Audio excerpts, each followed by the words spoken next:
Same day sourdough sandwich bread, let's go. All right guys, this recipe is super easy and very similar to my 8-hour sourdough recipe. If you're not familiar with that, it's pinned at the top of my page. Grab yourself a bowl and a digital scale. So this is gonna make 1 loaf of sourdough sandwich bread. You're gonna start with an active bubbly starter at its peak. If you're new around here, this is my starter Bella, and she's amazing. So start off with 125 grams of active starter.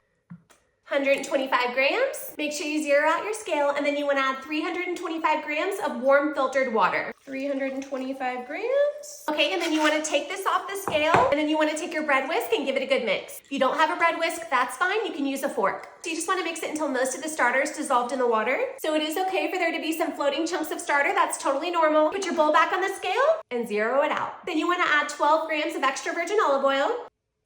Then make sure you zero out your scale and add 12 grams of honey. You can use 12 grams of sugar in place of the honey if you don't have honey or you don't prefer it. So 12 grams of honey. And then you can definitely add more honey or sugar if you like your sandwich bread on the sweeter side. And then make sure you zero out your scale again, and you're gonna add 500 grams of unbleached flour. It can be all-purpose or bread flour, it doesn't matter. All right, 500 grams of flour. Okay, last but not least, zero out your scale again, and we're gonna add 12 grams of salt.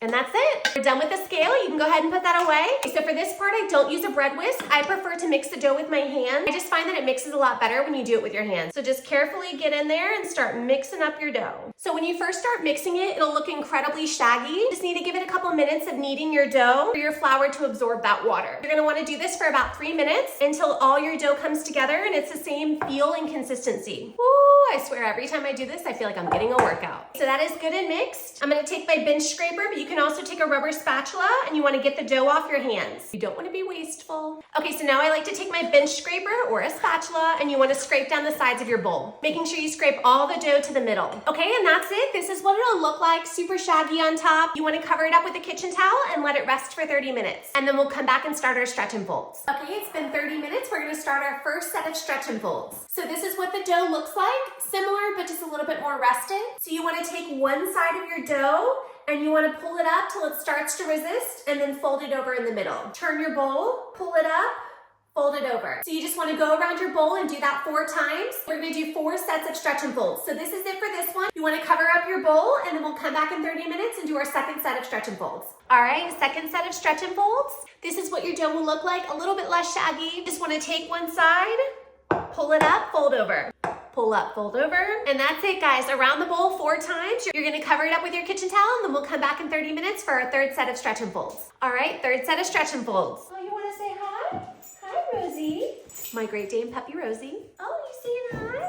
Oh, that's so nice. Oh, no, that's not for you. Okay, so this is what your dough will look like. Same thing as we did before. Take a side, pull up, fold over. I went around my bowl 4 times. You'll notice with each set of stretch and folds that your dough does get a little bit stronger. So cover it up with your kitchen towel, and then we'll come back in 30 minutes for our final set of stretch and folds. Okay, final set of stretch and folds. Again, we're just gonna pull up, stretch over, going around the bowl 4 times. That's it, guys. You wanna cover it up with your towel again. You're gonna let this rest on the counter to rise at room temperature for about 3 to 4 hours. You want it to almost double in size. So not quite doubled in size, but about 75%. So this step could vary quite a bit depending on the temperature in your home. So for me, my home is 70 degrees, and this step takes about 3 to 4 hours to almost double. But if you have a really chilly home, this step could take up to 6 hours for you. But just make sure that it's almost doubled and you're good to go. Also, this thermal heating mat would be great to use for this next step. If you don't know what this is, I posted a whole video about it. It's great for people that have colder homes to help with their starter rise or even their dough rise. So if you have a colder home or you're struggling with that, this is linked on Amazon in my bio. So that's it. We'll come back in about 3 to 4 hours when our dough is almost doubled, and we'll shape this beautiful loaf of sandwich bread.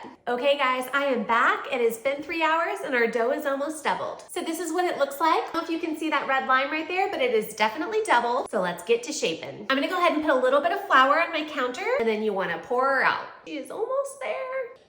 And there she goes. Okay, so you just wanna take your dough and you wanna shape it into a rectangle. Doesn't have to be perfect. So if I see any air bubbles, I like to kind of push them down and pop them. You can even take a lightly floured rolling pin and get out the bubbles that way. Because if you leave those big bubbles in the dough now, then we'll have larger holes in our sandwich bread, and we don't want that. So you wanna go ahead and take this side and you wanna flip it over to the middle. Then take the other side and meet the seam right in the middle. And then we're gonna go ahead and take the end of our dough and you wanna roll it up pretty tightly.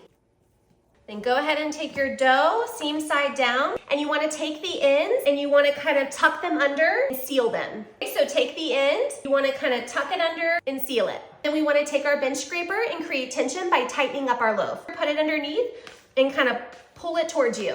And you can also do it to the other side, and that tightens your loaf. Remember, you wanna pop any bubbles if you see them. So if you don't have a bench scraper, you can also create that tension with your hands. This loaf is gonna go seam side down in a greased 9x5 loaf pan. You can either grease it with butter or cooking spray, doesn't matter. Just make sure your loaf goes in seam side down. This is what it looks like. We wanna leave it on the counter at room temperature to proof for 2 hours or until it is almost doubled in size, completely filling the loaf pan and raised almost slightly above the edge of the loaf pan. That's when you'll know it's fully proofed and ready to bake. So we just wanna cover it up, find a warm spot, and I'll be back in 2 hours. Okay, so it's been about 2.5 hours, and this is what your dough will look like when it's done proofing. It will be super puffy. It will have completely filled your loaf pan. That is perfectly proofed and ready to bake. So we're gonna put this in a preheated 375-degree oven, and we're gonna bake it for about 35 minutes. Keep an eye on it towards the end because every oven is different, and you want it to be nice and golden brown. I'll be back.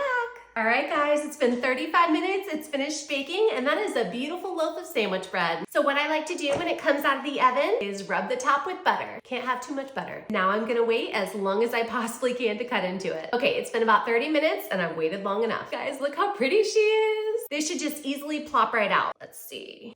Yep, and there you go. Oh my goodness, she's a beauty. Look at that gorgeous girl. And she is soft and smells delicious. All right, let's cut her open.